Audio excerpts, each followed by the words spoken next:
बीच एक और अहम जानकारी, पीएम मोदी को डोमिनिका का सर्वोच्च सम्मान दिया गया है। गुयाना की यात्रा के दौरान यह सम्मान प्रधानमंत्री को मिला है। पीएम को डोमिनिका अवार्ड ऑफ ऑनर से सम्मानित किया गया है। दरअसल 19वां अंतर्राष्ट्रीय यह सम्मान है। इससे पहले नाइजीरिया का सर्वोच्च सम्मान प्रधानमंत्री को मिला। Grand commander of the order niger भी प्रधानमंत्री नरेंद्र मोदी को मिला। यानी कि इन 3 दिवसीय यात्रा में हासिल क्या हुआ, तमाम उन बातों के बीच प्रधानमंत्री नरेंद्र मोदी का इन देशों में सर्वोच्च सम्मान से सम्मानित किया जाना अपने आप में मजबूत दस्तक देता हुआ वैश्विक पटल पर प्रधानमंत्री के सम्मान की ये तस्वीरें भी हम आपको दिखा रहे हैं। प्रधानमंत्री नरेंद्र मोदी की आज स्वदेश वापसी होगी, लेकिन स्वदेश वापसी से पहले प्रधानमंत्री का इन देशों में किस तरह से सम्मान किया गया वो तस्वीर हम आपको दिखा दें। पीएम को 19वां अंतर्राष्ट्रीय सम्मान मिला है। इससे पहले नाइजीरिया का सर्वोच्च सम्मान, जिसे grand commander of the order niger कहते हैं, इस सम्मान से भी प्रधानमंत्री नरेंद्र मोदी को नवाजा गया है। तो ये बड़ी तस्वीर और बड़ी खबर, उस बीच हम आपको बता दें प्रधानमंत्री नरेंद्र मोदी 3 दिवसीय यात्रा पर थे। आज वतन वापसी होने वाली है, लेकिन इस 3 देशों की यात्रा के दौरान प्रधानमंत्री नरेंद्र मोदी को गुयाना में सर्वोच्च सम्मान, जिसे Dominica award of the honour कहते हैं, उस सम्मान से सम्मानित किया गया है।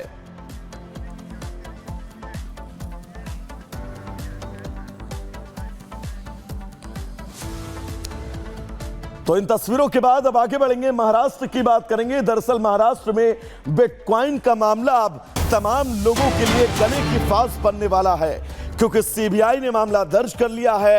अमित भारद्वाज और अजय भारद्वाज के खिलाफ यह मामला दर्ज किया गया है। गौरव मेहता को भी समन जारी किया गया है। पूछताछ के लिए गौरव मेहता को बुलाया गया है। इस पूरे स्कैम में सीबीआई ने क्रिमिनल केस दर्ज किया है, लेकिन आपको यह भी जानकारी दे दें कि गौरव मेहता की तरफ से अभी तक कोई भी जवाब नहीं आया है। लगातार अब मुश्किलें इस बिटकॉइन मामले में बढ़ती हुई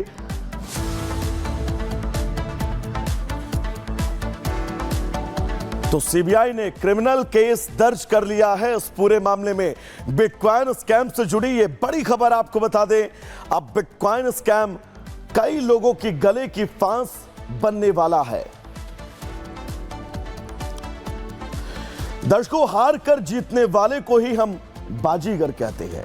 महाराष्ट्र के एग्जिट पोल में बीजेपी गठबंधन ऐसी बाजीगर बनकर उभरी है। ठीक 6 महीने पहले आए लोकसभा चुनाव के नतीजों के बाद बीजेपी महाराष्ट्र में हताश नहीं हुई, बल्कि डबल रफ्तार से काम करना शुरू किया, और जिसका नतीजा इस एग्जिट पोल में दिख रहा है। वहीं विपक्ष के लिए आंकड़े अच्छा संकेत नहीं दे रहे हैं। बटना नहीं है, बटेंगे तो कटेंगे। मेरा तो एक ही मंत्र है, हम एक है तो सेफ है। हम एक है तो सेफ है। महाराष्ट्र में ना कटा और ना बटा हिंदू, हिंदू रहे एक, महायुति अब सेफ। वोट जिहाद पर भारी पड़ा, वोट धर्म युद्ध। ये कुछ ऐसे सवाल हैं जो सिर्फ महाराष्ट्र में उठ नहीं बल्कि गूंज रहे थे। जिन रैलियों में ये नारे लगाए गए, क्या जनता ने उन नारों को खुद से जोड़ा? खैर, इसका जवाब पाने के लिए ज्यादा इंतजार नहीं करना पड़ा। महाराष्ट्र की सभी विधानसभा सीटों पर वोटिंग खत्म होने के बाद जब बात एग्जिट पोल पर आकर रुकी, तो सवालों के जवाब सामने आने लगे। महाराष्ट्र के 10 में से 6 एग्जिट पोल में बीजेपी गठबंधन की सरकार बिल्कुल स्पष्ट बनती हुई दिखाई दी। एग्जिट पोल के आंकड़े इस ओर इशारा कर रहे हैं कि महाराष्ट्र में महायुति ने अपनी वापसी तय कर ली। महागाड़ी का सरकार बनाने का सपना यहां टूटता हुआ नजर आया। मैं सबसे पहले महाराष्ट्र के सभी मतदाताओं को, वरिष्ठ नागरिकों से लेकर फर्स्ट टाइम मतदाताओं को बहुत बहुत धन्यवाद देना चाहता हूं कि उन्होंने उनका कर्तव्य का पालन किया। मुझे यकीन है कि इस इलेक्शन में महायुति सरकार को और एक बार वे सत्ता में आएगी, एक हैट्रिक मिलने जा रही है। महायुति सरकार के सभी राजनीतिक दलों ने साथ में मिलकर आपस में समन्वय बढ़ाकर जो फेक नैरेटिव महाविकास आघाड़ी के लोग चला रहे थे, उस फेक नैरेटिव को उन्होंने बस्ट किया। एग्जिट पोल आया है, उसमें 3 जो है लोग बोल रहे हैं कि महायुति की सरकार आ रही है, और मुझे भी पूरा विश्वास है महायुति की सरकार आएगी। 100% महायुति की गवर्नमेंट बनेगी। उधर एग्जिट पोल के आंकड़े आते ही महाराष्ट्र में सियासी हलचल तेज हो गई। इस एग्जिट पोल के दौरान ही प्रदेश के deputy CM Devendra Fadnavis RSS मुख्यालय पहुंच गए। सूत्रों के मुताबिक इस दौरान आरएसएस प्रमुख मोहन भागवत और पूर्व महासचिव भैयाजी जोशी मौजूद थे।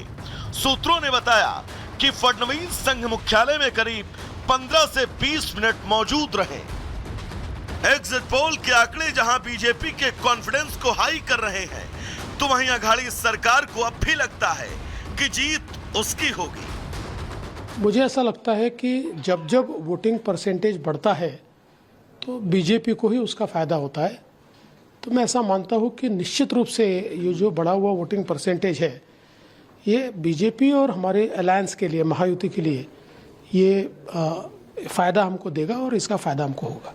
अब बहुत सारे अलग अलग संस्थाओं के एग्जिट पोल आने शुरू हो गए। देखिए, एग्जिट पोल पे हम कोई प्रश्न चिन्ह नहीं खड़ा करना चाहते। बड़ी मेहनत से आप लोग एग्जिट पोल निकालते हो, तो एग्जिट पोल पर कितना विश्वास करना है, नहीं करना है, तो जनता के विवेक बुद्धि पर हम छोड़ते हैं। लेकिन महाराष्ट्र में एक बात तय हो चुका है कि महाविकास आघाड़ी की पूर्ण बहुमत की सरकार आ रही है। लोकसभा चुनावों के नतीजों के बाद विपक्ष और सत्ता पक्ष में खरगोश और कछुए वाली रेस चल रही है। विपक्ष लोकसभा के नतीजों को लेकर आश्वस्त था कि उसकी जीत होनी है, लेकिन एग्जिट पोल बता रहे हैं कि कहीं ना कहीं फिनिशिंग लाइन पर आकर वो पिछड़ गया है। हालांकि आखिर में जीत किसकी हुई, ये तो 23 तारीख को ही सामने आएगा। Bureau report, Republic Bharat.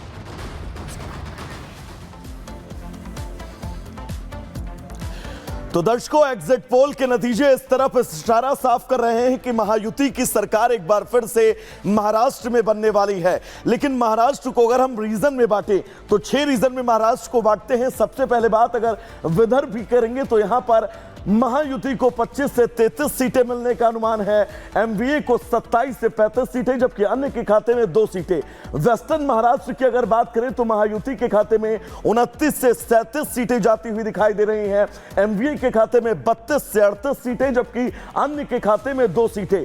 North Maharashtra की अगर बात करें तो नॉर्थ महाराष्ट्र रीजन में महायुति थोड़ा सा बैकफुट पर नजर आ रही है, क्योंकि 18 से 26 सीटें उसे मिलती हुई दिखाई दे रही हैं, जबकि एमवीयू को 10 से 16 सीटें और अन्य के खाते में 2 सीटें। मराठवाड़ा रीजन की अगर बात करें, बहुत महत्वपूर्ण रीजन, 14 से 22 सीटें महायुति के खाते में, एमवीए के खाते में 22 से 30 सीटें।